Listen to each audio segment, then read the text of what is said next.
हिंदी चित्रपट सृष्टीतील सुप्रसिद्ध अभिनेता सुनील शेट्टी यांनी श्री साईबाबांच्या समाधीचे दर्शन घेतले।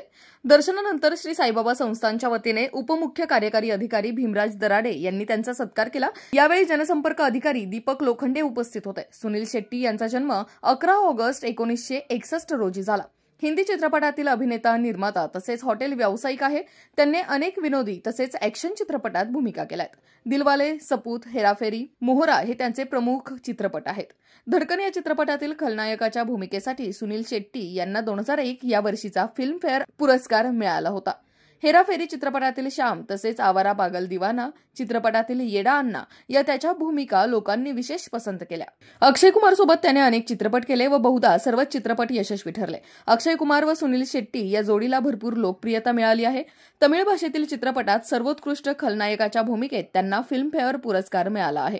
त्यांचा आगामी चित्रपट वेलकम टू द जंगल हा येत असून त्याच्या यशासाठी शेट्टी यांनी साईबाबांना साकडे घातलाय। राष्ट्र सह्याद्री न्यूजसाठी प्रतिनिधी अशोक दुशिंग, शिर्डी।